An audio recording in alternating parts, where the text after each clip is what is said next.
दुनिया की सबसे बड़ी पार्टी भारतीय जनता पार्टी के लिए आज नया सवेरा है, क्योंकि पार्टी के नए कार्यकारी अध्यक्ष नितिन नबीन आज अपना कार्यकाल संभालने वाले हैं। नितिन नबीन आज दिल्ली आएंगे। नितिन आज बीजेपी कार्यकारी अध्यक्ष का पदभार संभालेंगे। दिल्ली में नितिन नबीन के स्वागत की पूरी तैयारी कर ली गई है।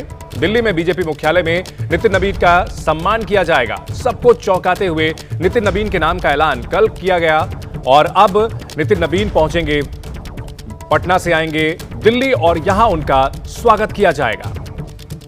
बिहार सरकार में मंत्री नितिन नबीन को भारतीय जनता पार्टी का राष्ट्रीय कार्यकारी अध्यक्ष बनाया गया है। रविवार को बीजेपी के पार्लियामेंट्री बोर्ड ने इस फैसले की जानकारी दी।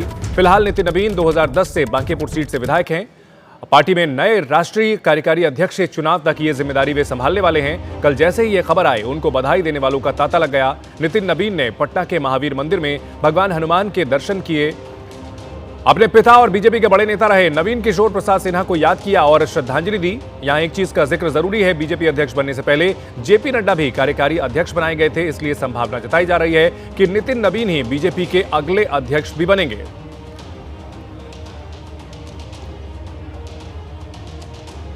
भारतीय जनता पार्टी ने इस संगठन की बिसात पर एक अहम मोहरा चल दिया है। यह फैसला केवल एक नियुक्ति नहीं, बल्कि सियासी रणनीति, सामाजिक संतुलन और चुनावी गणित का मिला जुला नुस्खा है। अब समझते हैं कि बीजेपी ने आखिर नितिन नबीन को ही यह जिम्मेदारी क्यों दी है। नितिन नबीन को कार्यकारी अध्यक्ष बनाया गया है। 2023 में उन्होंने छत्तीसगढ़ में बीजेपी की जीत में अहम भूमिका निभाई। संगठन और सरकार दोनों का अनुभव नितिन नबीन के पास है। अपने पिता की सीट से लगातार वे 5वीं बार विधायक इस बार चुने गए हैं और विवादों से दूर नितिन नबीन की छवि काफी साफ सुथरी है और ऐसे में उन्हें पार्टी ने बड़ी जिम्मेदारी दी है। राष्ट्रीय कार्यकारी अध्यक्ष बनने के बाद नितिन नबीन ने एबीपी न्यूज संवाददाता शशांक से एक्सक्लूसिव बातचीत की। पार्टी में बड़ी जिम्मेदारी मिलने के लिए नितिन नबीन ने पार्टी के बड़े नेताओं का आभार जताया और कहा कि वो नई जिम्मेदारी को पूरी शिद्दत से निभाएंगे। बिहार के लिए बड़ा दिन, नितिन नबीन बिहार सरकार में मंत्री, बीजेपी का राष्ट्रीय कार्यकारी अध्यक्ष बनाया गया है। सर, कैसे देखते हैं और क्या कहना चाहेंगे आप? पार्टी के शीर्ष नेतृत्व माननीय प्रधानमंत्री जी, माननीय राष्ट्रीय अध्यक्ष जी, जिन्होंने मुझ पर भरोसा जताया, माननीय गृह मंत्री जी, माननीय रक्षा मंत्री जी, राजनाथ जी, अमित शाह जी, जिन्होंने मुझे एक कार्यकर्ता को इस मुकाम पर काम करने का अवसर दिया है, और साथ ही साथ पार्लियामेंट्री बोर्ड के सभी सदस्यों का मैं आभार व्यक्त करता हूं। और बस यही कहूँगा कि जो हमारे केंद्रीय नेतृत्व का जो विचार रहा है, केंद्रीय नेतृत्व का जो हम लोग के काम करने के जो तरीके रहे, निश्चित रूप से उसको कार्यकर्ताओं के साथ संगठन को विस्तार, विशेष प्राथमिकताएं क्या रहने वाली हैं सर? वो तो हम लोग अभी केंद्रीय नेतृत्व के साथ बैठेंगे, लेकिन कहीं न कहीं संगठन का विस्तार, कार्यकर्ताओं का विकास और साथ ही साथ नए नेतृत्व का सृजन करना। जो हमारे करीब 20 राज्य एनडीए के सरकार के हैं, उन राज्य में केंद्र की और राज्य की योजनाओं को नीचे तक, जनता तक पहुंचाने में हमारे कार्यकर्ता किस प्रकार से ताकत और मेहनत से काम करे, इसका पूरा संगठन में भी सहयोग लेंगे। मोदी जी, अमित शाह ने आप पर बड़ा विश्वास जताया है। मैं केंद्रीय नेतृत्व का आभार व्यक्त करता हूँ, माननीय प्रधानमंत्री जी ने और माननीय राष्ट्रीय अध्यक्ष जी का बहुत बहुत धन्यवाद। तो फिलहाल नितिन नबीन को बीजेपी का कार्यकारी अध्यक्ष बनाया गया है, लेकिन अगर उनका प्रमोशन राष्ट्रीय अध्यक्ष के तौर पर हो जाता है तो उनके सामने क्या क्या चुनौतियां होंगी वो भी आपको बताते हैं। सबसे पहले नितिन नबीन के सामने ये चुनौती है पश्चिम बंगाल चुनाव की। असम, पुडुचेरी, तमिलनाडु और केरल में जो विधानसभा चुनाव है, वहां पर अच्छा प्रदर्शन करने की जिम्मेदारी होगी। और इसके साथ साथ उत्तर प्रदेश, उत्तराखंड, गुजरात, गोवा, हिमाचल प्रदेश, पंजाब और मणिपुर, जहां 2027 में विधानसभा चुनाव होने हैं, ये काफी अहम होगा। आगे 2028 में मध्य प्रदेश, छत्तीसगढ़, राजस्थान, तेलंगाना, मेघालय, नागालैंड, त्रिपुरा, कर्नाटक और मिजोरम विधानसभा का चुनाव है। और ऐसे में जो इमीडिएट चुनौती बड़ी है अगले 2 साल में, वो पश्चिम बंगाल और फिर उत्तर प्रदेश की होने जा रही है। और नितिन नबीन के सामने बड़ी विरासत है, बड़ी उनको चुनौती दी गई है, जिम्मेदारी भी है, लेकिन ये कतई उनके लिए आसान नहीं होगा। कार्यकाल विस्तार के बाद लोकसभा चुनाव आंध्र प्रदेश, अरुणाचल प्रदेश, ओडिशा, सिक्किम, जम्मू कश्मीर, हरियाणा, महाराष्ट्र और झारखंड के विधानसभा चुनाव, यानी जब अगर उन्हें प्रमोशन दिया जाएगा, जैसे कि अब तक परिपाटी रही है बीजेपी में, उसके हिसाब से शुरुआती 3 साल के कार्यकाल में 21 विधानसभा चुनाव उनकी पार्टी को लड़ने हैं और नितिन नबीन को इसमें अपनी छाप छोड़नी होगी। और जो संगठन का कौशल अब तक वो दिखाते आए हैं, वो अब उनको राष्ट्रीय स्तर पर भी दिखाने के लिए मौका दिया गया है। नितिन नवीन की छवि साफ सुथरी है, लगातार 5 बार के विधायक रहे हैं और ऐसे में उनको बड़ी जिम्मेदारी दी गई है। कार्यकाल विस्तार अगर उनको दिया जाता है और उसके बाद 2029 में लोकसभा चुनाव होगा और 28 विधानसभा चुनाव भी उनके नेतृत्व में आगे लड़े जाएंगे।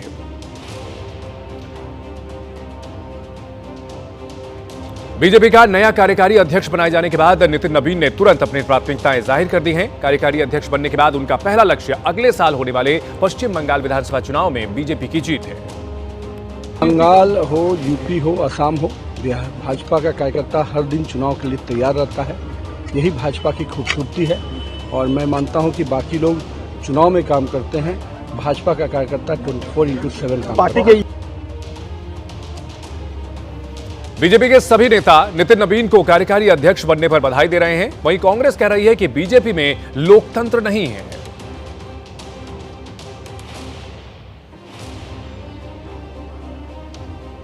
का कोटि कोटि बधाई, धन्यवाद कि उन्होंने बिहार से एक नौजवान को अब राष्ट्रीय अध्यक्ष का दायित्व सौंपा गया है। ये कैसे अध्यक्ष के रूप में आएंगे, स्थापित होंगे, जो सब लोगों को एक मिसाल के रूप में सबके सामने एक प्रदर्शित करने का काम करेंगे। कांग्रेस में लोकतंत्र जीवित है, वो चाहे औपचारिक रूप से हो या पहले से ही पता है कि हमारे ज़्यादातर कार्यकर्ता क्या चाहते हैं, उनकी ख्वाहिश क्या है। और भाजपा जहाँ पर कोई लोकतंत्र नहीं, जहाँ पर कोई संवाद नहीं, अपने गोपनीयता को वो ज़्यादा उसको चाहते हैं, संवाद के विरोधी हैं, वो चाहे अपने ही दल के कार्यकर्ताओं के साथ क्यों ना हो, ये साफ साफ झलकता है। इस बड़ी खबर पर हमारे 3 सहयोगी हमारे साथ जुड़ चुके हैं। बलराम पांडे दिल्ली एयरपोर्ट से लाइव हैं, पवन गौड़ बीजेपी दफ्तर से हैं और शशांक कुमार पटना से हैं, नितिन नवीन के घर से लाइव हैं। शशांक, सबसे पहले आपसे जानना चाहेंगे वहां किस तरह की हलचल देखने को मिल रही है। नितिन नवीन अब से थोड़ी देर में पटना से दिल्ली के लिए रवाना होने वाले हैं। देखिए, उनको सुबह 8:30 बजे ही पटना एयरपोर्ट से दिल्ली के लिए रवाना होना था, लेकिन कुहासे के कारण उड़ान सेवा पर असर जो है वो पड़ा है। हम उनके पटना में सरकारी आवास पर मौजूद हैं और अब जानकारी मिल रही है कि करीब 11:30 बजे वो पटना एयरपोर्ट से दिल्ली के लिए जो है वो रवाना हो सकते हैं। अंदर अभी उनसे मिलने के लिए डिप्टी सीएम सम्राट चौधरी आए हैं, बातचीत जो है वो अंदर चल रही है। और देखिए, बिहार के कोने कोने से जो कार्यकर्ता हैं वो यहाँ पर पहुँचने शुरू हो गए हैं नितिन नवीन से मिलने के लिए, बधाई देने के लिए। जो यहाँ के स्थानीय नेता भी हैं वो भी बेहद जो है वो उत्साहित हैं। पहली बार बिहार से जो है राष्ट्रीय कार्यकारी अध्यक्ष जो है वो बनाया गया है और उम्मीद जताई जा रही है कि यही अगले राष्ट्रीय अध्यक्ष होंगे पार्टी के। देखिए, ये सामान्य पदस्थापन नहीं है, बल्कि पार्टी के भीतर भरोसे, संगठनात्मक परिवर्तन एवं आने वाले चुनावी दौर की जो रणनीति है उसके संकेत हैं। अब बीजेपी में जनरेशन नेक्स्ट का काल जो है वो शुरू हो गया है। चर्चा इस बात की थी कि किसी दलित या पिछड़े जाति पिछड़े को जो है बनाया जा सकता है, लेकिन सवर्ण जाति से आते हैं, कायस्थ हैं, उनको बनाया गया है। युवा चेहरा है, बड़ी जिम्मेदारी है। तो करीब 11:30 बजे के आसपास दिल्ली के लिए रवाना होंगे और उसके बाद एयरपोर्ट पर वहाँ भव्य स्वागत उनका होना, फिर पार्टी दफ्तर जाएंगे। जी, हमारे साथ पवन गौड़ भी हैं, बीजेपी दफ्तर से हैं। पवन, अगर बात की जाए, जैसा कि शशांक बता रहे थे, जैसा कि उम्मीद की जा रही थी, कोई ओबीसी हो सकता है, कोई दलित हो सकता है, लेकिन नाम सामने आया नितिन नवीन का। आखिर क्या चीजें उनके पक्ष में गई, क्या समीकरण उनके पक्ष में गए हैं?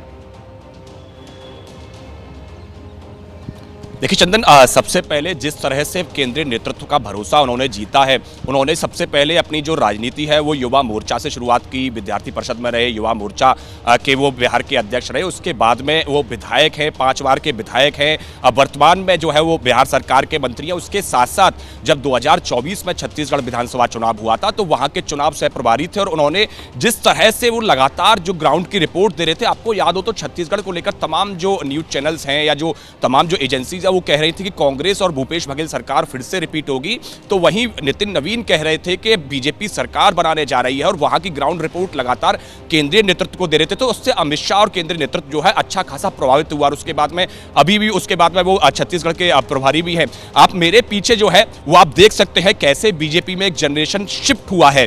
उसकी बात करें तो यहाँ पहले बीजेपी अध्यक्ष जेपी नड्डा और यहाँ प्रधानमंत्री का पोस्टर हुआ करता था, अब इसके बीच में नितिन नवीन का पोस्टर भी इसमें ऐड हो गया है।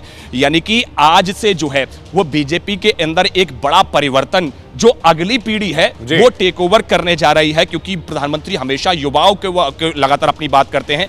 बीजेपी दफ्तर में एक बड़ी तैयारी की गई है उनके आगमन की, हालांकि कार्यक्रम थोड़ा सा डिले हो गया है चूंकि वहां से कोहरे के चलते उनकी फ्लाइट नहीं उड़ पाई। सबसे पहले नितिन नवीन यहां पहुंचेंगे तो गेट पर ही वो उतरेंगे और ये दोनों ओर जो आप बैरिकेटिंग देख रहे हैं यहां तमाम पार्टी के कार्यकर्ता यहां खड़े रहेंगे और उनका स्वागत करेंगे। उसके बाद में अगर बात करें तो यहां खुद बीजेपी के राष्ट्रीय अध्यक्ष यहां जेपी नड्डा यहां खड़े होंगे और उनको रिसीव करेंगे। उसके बाद में जब नितिन नवीन पार्टी मुख्यालय के अंदर पहुंच जाएंगे तो सबसे पहले जो नीचे रूम है अध्यक्ष का वहां बैठकर अपना कार्यभार ग्रहण करेंगे और उसके बाद में मल्टीपर्पज हॉल में उनका एक बड़ा स्वागत सम्मान कार्यक्रम किया जाएगा। यानी कि बीजेपी दफ्तर में उनके स्वागत की तैयारियां पूरी हैं। चूंकि एक बड़ा मैसेज बीजेपी ने दिया है, युवाओं नेतृत्व पर भरोसा किया है, प्रधानमंत्री हमेशा युवाओं को राजनीति में आगे लाने की बात करते हैं, तो ऐसे में नितिन नवीन एक बड़ा जो है नाम साबित हुआ है। बिल्कुल बड़ा नाम साबित हुआ है और चौंकाने वाला नाम भी साबित हुआ है, क्योंकि चर्चा कई बड़े नामों की हो रही थी लेकिन नितिन नवीन का नाम कहीं रेस में नहीं था, दूर दूर तक कहीं नहीं था। इन सब के बीच बलराम पांडे जो कि दिल्ली एयरपोर्ट पर है हमारे साथ। बलराम, अगर बात की जाए कांग्रेस की ओर से सवाल ये खड़े किए जा रहे हैं कि भाई बीजेपी में लोकतंत्र नहीं है, नितिन नवीन को अचानक जो अध्यक्ष बनाया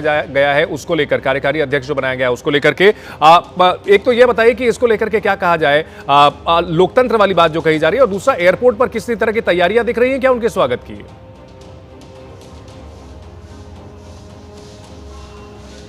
देखिए चंदन, आपको बता दें कि कोहरे का कहर लगातार दिल्ली एनसीआर में देखने को मिल रहा है और जिस तरीके से कोहरा है उसको लेकर के जो नितिन नवीन की फ़्लाइट थी वो डिले हो गई है और यही वजह है कि उन्हें सुबह 10 बजे यहाँ एयरपोर्ट पे पहुँचना था। उनके स्वागत की यहाँ पर तैयारी की गई थी लेकिन कोहरे की वजह से उनकी फ़्लाइट डिले हो गई और वहाँ से पटना से अगर हम बात करें तो वो टेक ऑफ नहीं हुई। यही वजह है कि वो लगभग 11:30 बजे के आसपास अपने आवास से निकलेंगे और 12 बजे के आसपास उनकी फ़्लाइट जो है वो टेक ऑफ होगी और 1 बजे के बाद वो दिल्ली पहुंचेंगे और लगभग 1:30 बजे ये जो वीआईपी गेट है आप मेरे पीछे देख रहे हैं यहाँ से वो बाहर आएंगे और यहीं पर उनका भव्य स्वागत किया जाएगा और उसके बाद यहीं से वो सीधे पार्टी मुख्यालय के लिए रवाना होंगे। हालांकि जो बड़े लीडर थे वो यहाँ पर पहुंचे थे लेकिन जिस तरीके से कोहरे की वजह से फ्लाइट डिले हुई उसके बाद जो नेता हैं वो यहाँ से चले गए और माना जा रहा है कि लगभग 1:45 बजे के आसपास फिर यहाँ पर जो भारतीय जनता पार्टी के सीनियर लीडर हैं, जो कार्यकर्ता हैं, वो यहाँ पर नजर आएंगे और यहीं पर नितिन नवीन का स्वागत किया जाएगा और उसके बाद वो पार्टी मुख्यालय के लिए रवाना होंगे। हालांकि जो दूसरा सवाल आपका था कि जो कांग्रेस बार बार लोकतंत्र को लेकर के सवाल खड़े कर रही है और जिस तरीके से बीजेपी पर निशाना साध रही है, तो आपको बता दें भारतीय जनता पार्टी लगातार आप देखिए चौंकाने वाले नतीजे देती है, चाहे वो चुनावी माहौल की बात हो, चाहे नियुक्ति की बात हो। आप देखिए कई राज्यों में जब मुख्यमंत्री नियुक्त किए गए बीजेपी की तरफ से तब भी चौंकाने वाली बातें सामने आई। लोग उम्मीद लगा रहे थे कि कौन मुख्यमंत्री होगा और जिस तरीके से आप देखिए उत्तर प्रदेश में बीजेपी प्रदेश अध्यक्ष चुना गया पंकज चौधरी को, तो कहीं ना कहीं उनका नाम नहीं था लेकिन अचानक से उनका नाम आया और उसके बाद पार्टी ने उन्हें एक बड़ी जिम्मेदारी दी और यही वजह है कि नितिन नवीन को लेकर के कहीं दूर दूर तक कोई आशंका नहीं थी, कोई चर्चा नहीं थी बलराम की नितिन नवीन का नाम इस रेस में शामिल भी है और ऐसे में अचानक से उनके नाम का ऐलान किया जाता है। शशांक, अगर बात की जाए तो बिहार के पहले नेता जरूर हैं जिनको कार्यकारी अध्यक्ष की जिम्मेदारी गई है, लेकिन जेपी नड्डा भी, उनका भी बिहार कनेक्शन रहा है और पटना से उनका गहन रिश्ता रहा है, तो क्या यह माना जाए कि वो रिश्ता ही यहां पर काम आया है कि एक चेन पूरी दिखती है? देखिए जेपी नड्डा भी जो है करीब 20 वर्षों तक पटना में रहे, उनकी पढ़ाई जो है यहीं पे हुई। तो अब नितिन नवीन जो है वो राष्ट्रीय कार्यकारी अध्यक्ष जो हैं वो बनाए गए हैं, जो बिहार से हैं। अब कुछ देर में वो रवाना भी होने वाले हैं। देखिए ये जब छत्तीसगढ़ में प्रभारी बने थे तो उसी समय जो है ये अमित शाह के संपर्क में आए थे और उनके करीबी माने जाते हैं। और देखिए यहाँ पे पटना के कोने कोने से कार्यकर्ता पहुँचे हैं उनको बधाई देने के लिए। बांकीपुर से ही वो नितिन नवीन विधायक हैं, 5वीं बार जीते हैं। आप लोग नितिन नवीन को बधाई देने के लिए आए हैं, कितनी बड़ी उपलब्धि है उनके लिए और आप लोग कितने खुश हैं? पार्टी को फायदा होगा? उपलब्धि ही नहीं, बिहार के लिए गौरव का विषय है कि भारतीय जनता पार्टी के इतिहास में बिहार से पहली बार कार्यकारी राष्ट्रीय अध्यक्ष बने हैं, ये पूरे बिहार वासियों के लिए बहुत गौरव का विषय है। खासकर बांकीपुर की जनता जो है, बांकीपुर के लिए एक गौरवान्वित करने वाला युवा चेहरा है, पार्टी को कितना लाभ होगा? संगठन को तो इतना लाभ हो कि युवाओं को तो माने हम लोग का जैसा युवाओं आज में नितिन नवीन जी के कितने खास थे, और आज यही हम मनौती करते हैं कि पूरी देश में युवाओं का बोलबाला हो। मतलब यही बीजेपी है कि एक जो सामान्य कार्यकर्ता है उनको सीधा बीजेपी का बॉस बनाया। बस युवाओं का जितने बोलबाला होगा बहुत आगे। क्या लगता है राष्ट्रीय अध्यक्ष ही होंगे? बहुत बहुत बहुत सुंदर, हम लोगों को काफ़ी खुशी है भीतर से, हम सभी बिहारियों को खुशी है और भारत में बहुत अच्छा होगा। देखिए, जो स्थानीय कार्यकर्ता हैं बीजेपी के, बेहद उत्साहित हैं इस फैसले से, और इन लोगों का कहना है कि पार्टी को मजबूती मिलेगी, संगठन जो है वो और मजबूत होगा। जी बिल्कुल, संगठन मजबूत होगा ये कहा जा रहा है। इन सब के बीच अगर पवन गौड़, अगर बात की जाए नितिन नवीन की, नितिन नवीन को लेकर के बहुत ज्यादा चर्चा नहीं थी, लेकिन जो बड़े नाम जिन पर चर्चा हो रही थी वो पूरी तरह से दरकिनार कर दिए गए। इसमें चर्चा शिवराज सिंह चौहान की हो रही थी, भूपेंद्र यादव की हो रही थी, और भी तमाम नाम थे जो कि रेस में थे। आखिर क्या चीजें ऐसी रही हैं जो कि नितिन नवीन के पक्ष में गई हैं? क्योंकि अगर बात की जाए 5 बार के विधायक वो जरूर हैं, लेकिन कोई शोर शराबा नहीं था, कोई हंगामा नहीं था उनके नाम पर।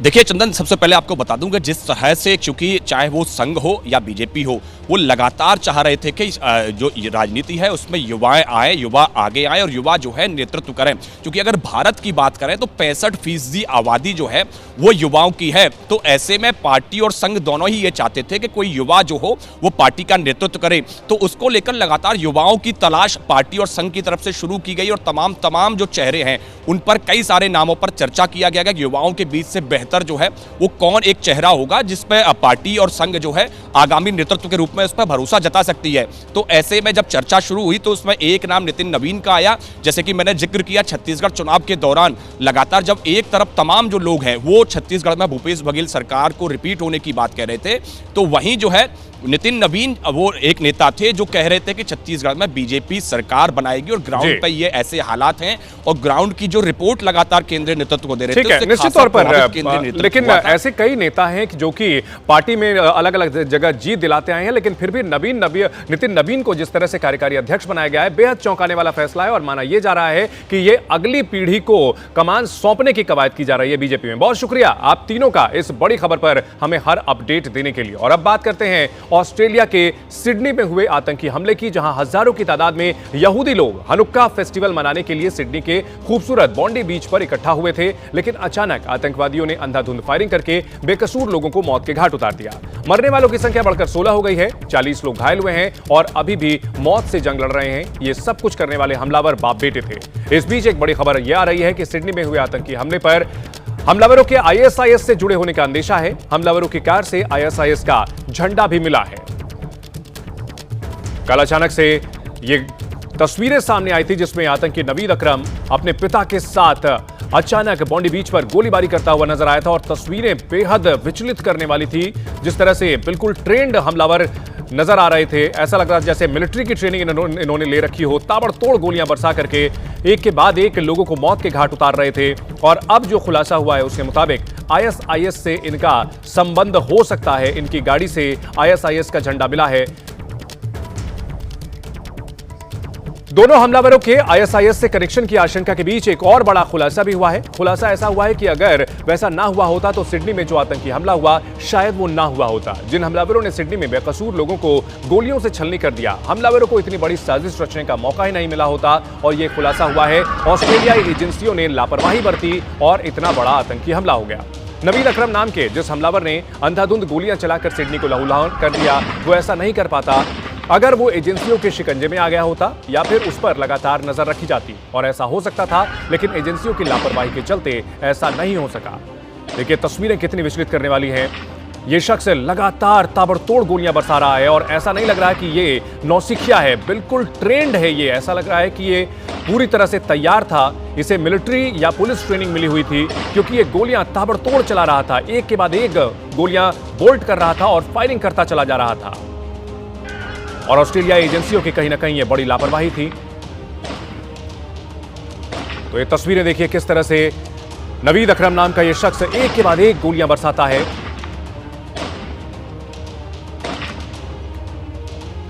इस पूरे मामले में ऑस्ट्रेलियाई एजेंसियों की लापरवाही कहीं ना कहीं निकल करके सामने आई है और अगर वो ऐसी लापरवाही ना करते तो इतना बड़ा आतंकी हमला नहीं होता। नवीद अकरम नाम के जिस हमलावर ने अंधाधुंध गोलियां चलाकर सिडनी को लहूलुहान कर दिया, वो ऐसा ना कर पाता अगर वो एजेंसियों के शिकंजे में आया होता, अगर उस पर लगातार नजर रखी गई होती।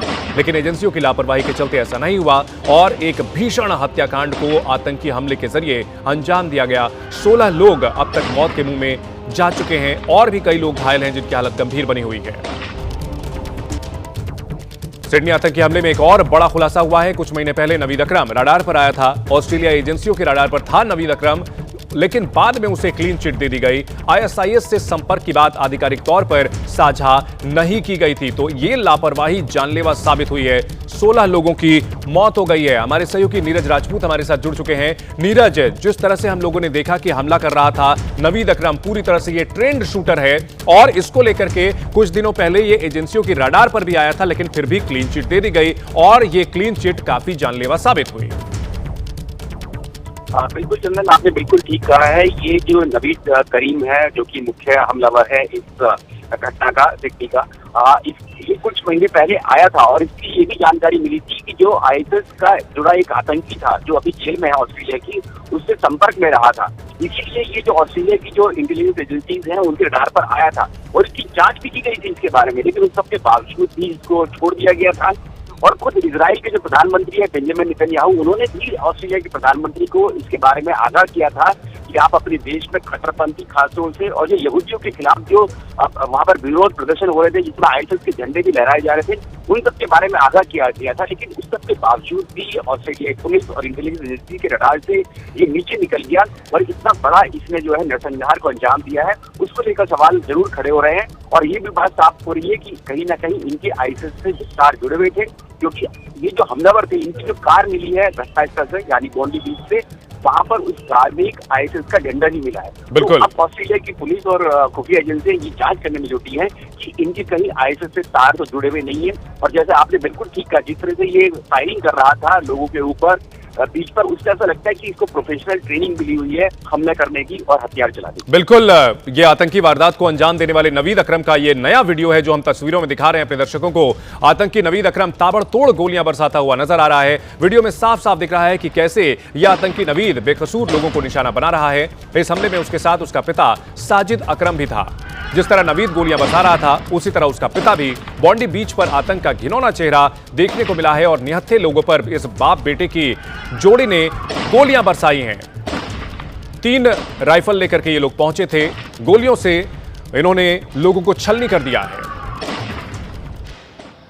सिडनी हमले से जुड़ी एक और बड़ी खबर भी आई है और खबर यह है कि सिडनी आतंकी हमले का पाकिस्तान कनेक्शन सामने आ रहा है। हमले के आरोपी नवीद अकरम पाकिस्तानी मूल का बताया जा रहा है और खबरों के मुताबिक उसने इस्लामाबाद की यूनिवर्सिटी में पढ़ाई की थी और सिडनी में भी इस्लाम की पढ़ाई की थी। सिडनी में हमला और उसके पीछे पाकिस्तानी कनेक्शन निकल करके सामने आया है। नवीद अकरम पाकिस्तान के इस्लामाबाद से उसने पढ़ाई की थी और सिडनी में भी उसने इस्लाम की पढ़ाई की थी। नवीद अकरम ने अपने पिता साजिद अकरम के साथ मिलकर हनुक्का त्योहार मना रहे यहूदियों पर हमला किया था और इसमें 16 लोगों की जान जा चुकी है। पूरी तरह से रेडिकलाइज्ड इस बाप बेटे ने मौत का ऐसा भयानक खेल यहां पर खेला जिसे देख करके पूरी दुनिया दहल गई है। तो जेरूसलम पोस्ट के मुताबिक हमलावर नवीद अकरम पाकिस्तानी मूल का है और इस्लामाबाद की हमदर्द यूनिवर्सिटी से पढ़ाई कर चुका है। सिडनी के अल मुराद यूनिवर्सिटी में इस्लाम की पढ़ाई उसने की थी। साजिद अकरम मारा जा चुका है, उसका बाप, और नवीद अकरम को पकड़ लिया गया है। हालांकि उसे भी गोली लगी है। दोनों हमलावरों की पहचान अब हो चुकी है। हमलावर नवीद का पिता साजिद और दोनों बाप बेटों ने मिलकर इस हमले को अंजाम दिया। पाकिस्तानी मूल के हैं। दुनिया में कोई भी आतंकी हमला हो, कहीं भी आतंक की कोई घटना होती है और उसका पाकिस्तान कनेक्शन ना निकले, ऐसा कम ही होता है और इस मामले में भी पाकिस्तानी कनेक्शन निकल करके सामने आया है। और इस वक्त की बड़ी खबर आ रही है, संसद में उठ सकता है पीएम के खिलाफ नारेबाजी का मुद्दा। संसद में माफी मांगे राहुल गांधी और खड़गे। बीजेपी ने यह मांग की है। कल कांग्रेस कार्यकर्ताओं ने आपत्तिजनक नारे लगाए थे। कांग्रेस की रैली से पहले लगाए गए थे मोदी तेरी कब्र खुदेगी वाले नारे और इसको लेकर के बीजेपी अब हमलावर है और मांग कर रही है कि राहुल गांधी और मल्लिकार्जुन खड़गे माफी मांगे। संसद में यह मुद्दा उठ सकता है। संसद में माफी मांगे राहुल गांधी और खड़गे। बीजेपी ने यह मांग की है। कांग्रेस कार्यकर्ताओं की ओर से आपत्तिजनक नारे लगाए गए थे। कांग्रेस की रैली से पहले पीएम को लेकर आपत्तिजनक नारे लगाए गए थे।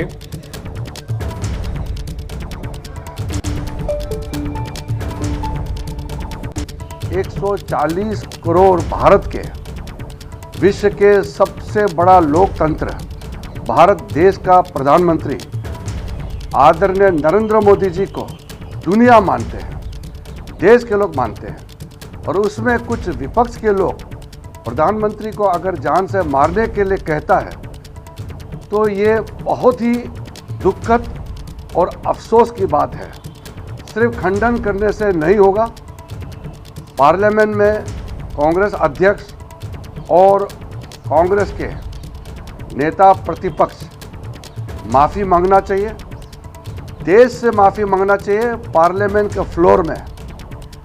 मैं समझता हूं कि अगर इंसानियत नाम का कोई चीज़ है और कांग्रेस पार्टी में देश के लिए, समाज के लिए थोड़ा भी अगर सोचने का, सम्मान देने का अगर विचार है तो विलंब नहीं करना चाहिए। तुरंत देशवासियों से पार्लियामेंट के फ्लोर से माफी मांगना चाहिए।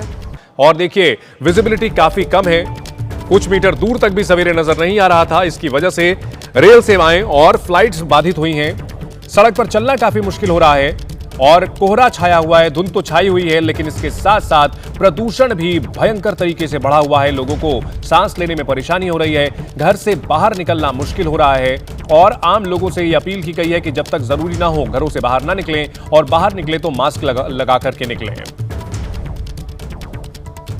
तो धुंध और कोहरा तो बढ़ा हुआ है ही, साथ ही साथ प्रदूषण भी जबरदस्त देखने को मिल रहा है और अभी कोहरे का सीजन शुरू हुआ है और आने वाले दिनों में यह कोहरा और भी बढ़ सकता है। ऐसे में अगर लोगों को गाड़ी चलानी हो सड़क पर तो बेहद एहतियात बरतना जरूरी है। गाड़ियों की लाइट्स ऑन करके रखें, फॉग लाइट का इस्तेमाल करें, ब्लिंकर्स चला करके रखें, हॉर्न का लगातार इस्तेमाल करें, सड़क पर गाड़ी की रफ्तार नियंत्रण में रखें। ओवरटेक करने की कोशिश करना खतरनाक हो सकता है, लिहाजा कोहरे से बचने के लिए यह एहतियात करना जरूरी है, क्योंकि ऐसी कई घटनाएं सामने आ चुकी हैं जब कोहरे की वजह से जबरदस्त एक्सीडेंट्स हुए हैं।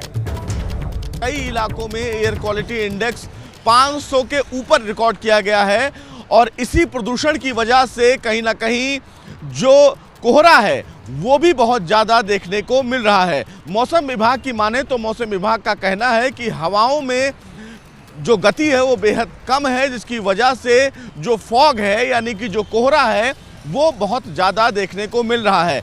इस समय हम दिल्ली के अक्षरधाम पर मौजूद हैं और आप देखिए ये NH है और ये नेशनल हाईवे है, जहां पर जो गाड़ियों की रफ्तार है वो आपको तस्वीरों में मेरे जो वीडियो जर्नलिस्ट हैं सुनील दिखा रहे होंगे।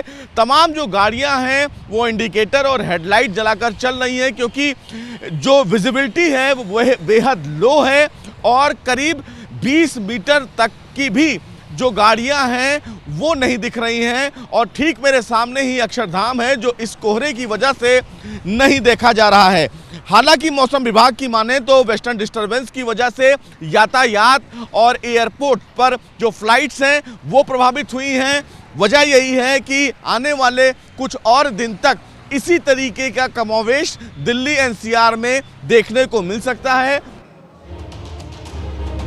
तो कोहरा जबरदस्त है और आने वाले दिनों में कोहरा और भी बढ़ सकता है, ऐसी जानकारी मिल रही है। और जगह जगह देखिए अलग अलग हम शहरों की तस्वीरें आपको दिखा रहे हैं। दिल्ली NCR में दिल्ली के एम्स के पास विजिबिलिटी बिल्कुल शून्य नजर आ रही थी, वहीं यूपी के नोएडा में भी हाथ को हाथ नहीं दिखाई दे रहा था। दिल्ली के इंडिया गेट का नजारा देखिए, इंडिया गेट छुपा हुआ नजर आ रहा है। वहीं यूपी के गाजियाबाद में भी कमोबेश वैसे ही हालात बने हुए हैं। और अभी ये कोहरे का जो सीजन होता है दिसंबर के मिड से शुरू होकर के आने वाले कुछ समय तक रहता है और ऐसे में बेहद एहतियात बरतना बेहद जरूरी होता है। बड़ी खबर यह भी आ रही है, कोहरे और धुंध की वजह से उड़ानों पर असर पड़ा है। दिल्ली एयरपोर्ट पर विजिबिलिटी कम होने की वजह से कोहरा और धुंध की वजह से 169 उड़ानें देरी से चल रही हैं। इंडिगो और एयर इंडिया ने यात्रियों को सलाह दी है फ्लाइट का स्टेटस जांच करके अपने घर से निकलें।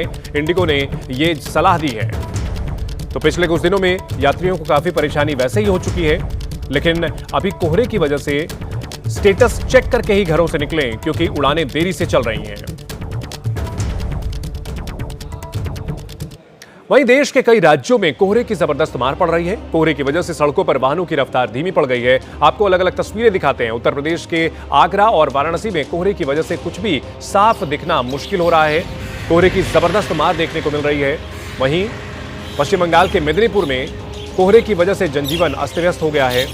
3 तस्वीरें देखिए, कमोबेश एक जैसे हालात हैं। विजिबिलिटी काफी कम है। कोहरे की वजह से चलना मुश्किल हो रहा है। कोहरे की मार अभी आने वाले दिनों में और बढ़ सकती है। एहतियात बरतना बेहद जरूरी है, चाहे सड़क हो, रेल हो या फिर हवाई यातायात, हर कुछ बाधित हो रहा है।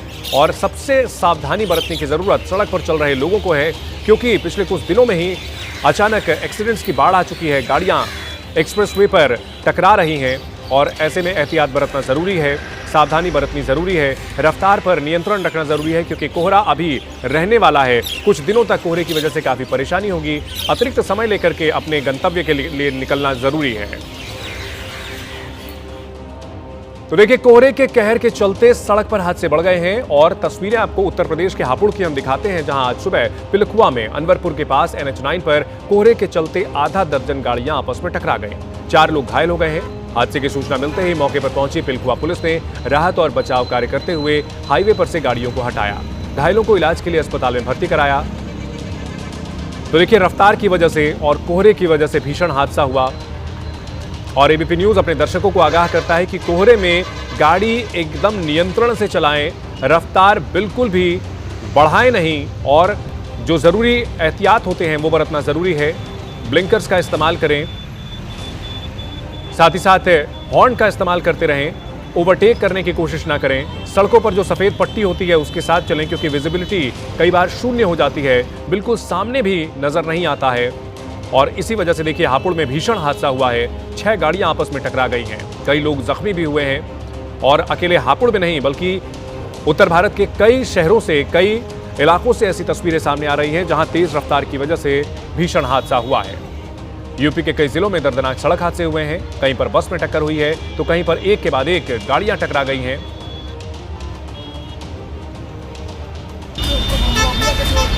एक, 2, 3 और 4 यूपी के ग्रेटर नोएडा में इसी तरह कई कारें एक दूसरे से गुत्थम गुत्था हो गईं। हादसा दादरी टीटी रोड पर हुआ, जिसमें कई लोग घायल हो गए और काफी देर तक हाईवे जाम रहा। सूचना मिलने पर पुलिस मौके पर पहुंची और जाम को खुलवाया। उन्नाव के पास आगरा लखनऊ एक्सप्रेसवे पर खड़े कंटेनर में तेज रफ्तार स्लीपर बस पीछे से आकर घुस गई। इस हादसे में बस ड्राइवर की मौत हो गई और कंडक्टर समेत 3 लोग गंभीर रूप से घायल हो गए। वहीं तेज टक्कर की वजह से ट्रक का सामान सड़क पर बिखर गया था। बस जयपुर से लखनऊ जा रही थी। यूपी के हमीरपुर में भी कोहरे की वजह से कोहराम मच गया। बुंदेलखंड एक्सप्रेसवे पर रोडवेज बस और बोलेरो के बीच जोरदार टक्कर हो गई। बोलेरो में सवार 3 लोगों की मौके पर ही मौत हो गई, तो वहीं 4 लोग गंभीर रूप से घायल हो गए। घायलों को बांदा के अस्पताल में भर्ती करा दिया गया है।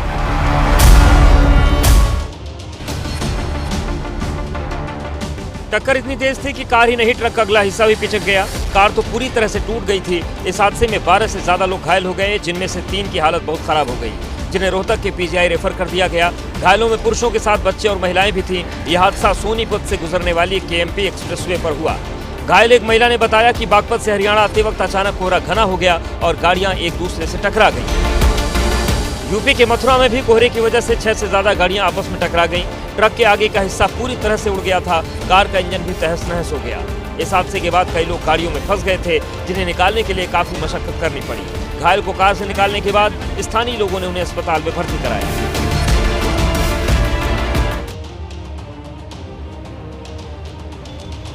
तो देखिए, एक के बाद एक हादसे हो रहे हैं और कोहरे का कहर बढ़ता चला जा रहा है। उत्तर भारत के कई जिले बुरी तरह से प्रभावित हुए हैं और ऐसे में विजिबिलिटी शून्य हो जाती है, यानी बिल्कुल सामने भी नजर नहीं आता। और ऐसे में गाड़ी की रफ्तार अगर काबू ना हो तो फिर चुनौतियां काफी बढ़ जाती है। लिहाजा एहतियात बरतना बेहद जरूरी है। इन सब के बीच आपको सीधे लिए चलते हैं बीजेपी के दफ्तर पर, जहां पर नितिन नवीन को लेकर के काफी उत्साह है और यहां उनके स्वागत की पूरी तैयारी हो रही है। वो तस्वीरें आपको हम दिखाते हैं। तो सुबह सुबह यहां पर चाय बन रही है, भोजन बन रहा है, भोज की तैयारी हो रही है। नितिन नवीन का नाम आया है। दिल्ली पहुंचने वाले हैं नितिन नवीन और अब से थोड़ी देर में पहुंचेंगे। उनकी फ्लाइट डिले हो गई है कोहरे की वजह से, लेकिन यहां पर तैयारियां पूरी हैं। और पूरियां भी तली जा रही हैं। तो चाय बन रही है। नए कार्यकारी अध्यक्ष के स्वागत के लिए बड़ी संख्या में कार्यकर्ता पहुंच रहे हैं और कार्यकर्ताओं के भोज भात का भी इंतजाम किया जा रहा है। बीजेपी को युवा अध्यक्ष मिला है और ऐसे में कार्यकर्ताओं में काफी जोश है। नई पीढ़ी के नेता नितिन नवीन पटना की बांकीपुर सीट से लगातार 5 बार के विधायक हैं और एक बार फिर से सबको चौंकाते हुए जिन नामों पर चर्चा हो रही थी उन सब से हटकर नितिन नवीन का नाम कार्यकारी अध्यक्ष के लिए सामने आया। नितिन नवीन जो कि आज सुबह आने वाले थे पटना से दिल्ली, हालांकि कोहरे की वजह से उनकी फ्लाइट थोड़ी डिले हो गई है, लेकिन उनके स्वागत के लिए दिल्ली में पूरी तैयारी की जा रही है। कार्यकर्ताओं का जोश भी हाई नजर आ रहा है। दिल्ली बीजेपी मुख्यालय की तस्वीर हम आपको दिखा रहे हैं। भव्य कार्यालय बीजेपी का और यहां पर भव्य तैयारियां हो रही हैं अगले कार्यकारी अध्यक्ष के स्वागत की।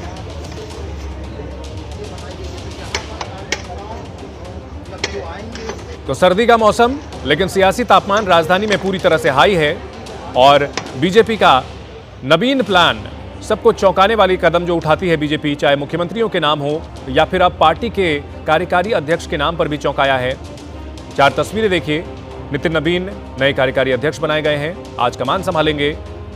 महावीर मंदिर, पटना का प्रसिद्ध महावीर मंदिर, वहां पर पूजा करने के लिए पहुंचे। अपने पिता नवीन किशोर प्रसाद को उन्होंने श्रद्धांजलि भी दी है और बीजेपी मुख्यालय अब से थोड़ी देर में पहुंचेंगे, कुछ घंटों में पहुंचेंगे और उनके स्वागत की भव्य तैयारियां भी हो रही हैं।